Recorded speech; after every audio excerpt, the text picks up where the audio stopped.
This is what I always hear from former inmates that say something to me. They say, hey, it's so big and yet they make me feel like I'm at home. They make sure that I have someone waiting at me up front when I have anxiety attacks.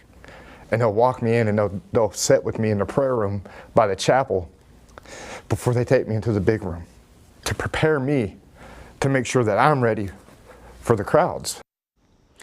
A highly emotional moment with this former inmate and current free citizen, as he calls himself. David Young reflects on his time behind bars and his relationship with a local church that went to great lengths to make sure inmates know that they matter. Today, the church reaches thousands of incarcerated men and women.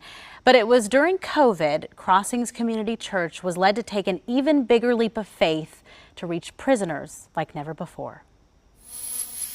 Letter after letter after letter. Correspondents praising Crossings Community Church for something they did years ago when COVID corrupted the world's way of life. For the inmates penning these passionate words, visitors became null and void. Family and faith for many was all they had. But even that was challenged. Visitors were no longer allowed. But one of Crossings' pastors, who was already working with the church and prison population, had a heart to do more. A very significant conversation would be the catalyst for what was to come. My phone rang and it was the head of the chaplains, and he was just asking Crossings, can we get our messages out to everyone? When he said that, I thought, well, that's kind of an easy ask. I think all that is DVDs, and we already have a lot of mail that goes out every day. Let's throw in some DVDs to all the prisons across the state. Start getting phone calls from chaplains and such. I mean, this is great. You sent a DVD. Do you got a DVD player that comes with this? How about a TV that isn't cracked down the middle? Pastor Jeremiah Broderick soon realized this would need math and money. I started doing some math in my head. I was like, what if with this DVD, we also sent a DVD player and we also sent a TV? And then I started thinking, man, that is adding up really, really quick. No way am I going to get permission to spend that much money, 25-ish yards across the state of Oklahoma. But as Pastor Broderick says, God had plans he wasn't aware of, and no wasn't part of the equation.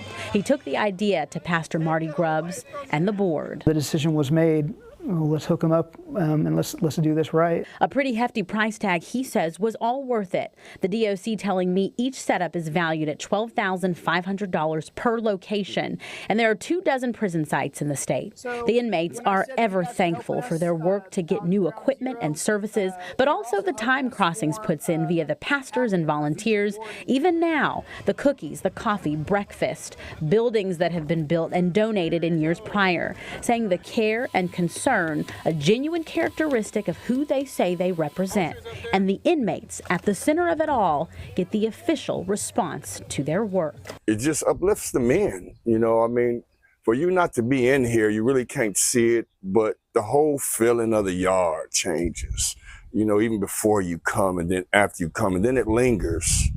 And that's, you know, that's just a major plus. Plus, you know, they call us the holy yard throughout the whole penitentiary, and I know Crossings has a lot to do with that. Senior Pastor Marty Grubbs reiterating Crossings' passion to go beyond reaching people as they believe they're called to do. He remembers before COVID joining Pastor Broderick for the opportunity to sit down and listen to the inmates themselves, telling us the impact was monumental. I think for me, the first time I walked into Joseph Harp, and you hear that huge metal door click behind you, I could have never imagined the experience I've had with some wonderful, fine men who will be quick to tell you, in most cases, they will say, I'm here because I messed up.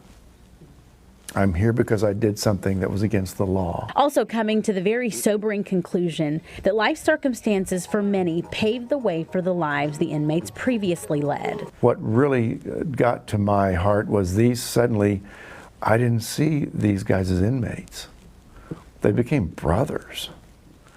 And you knew them, and you knew what was going on. Not having a parent, basically being alone, finding themselves in the wrong crowd that they never really meant to even get involved with, but there they are. and realizing they had grown up in a world very different than I did. And it was time for me to think outside of my very all-American mom, dad, you know, what was the old apple pie Chevrolet? You know, that's not the world anymore. It probably never was. If I'd been in the boat they were in, I'd been right there with them. Saying they're humbled and thankful to be of service to a population of people who still need to hear and receive grace and mercy, even if that doesn't change their current status. It might just change a heart. The response has been overwhelming.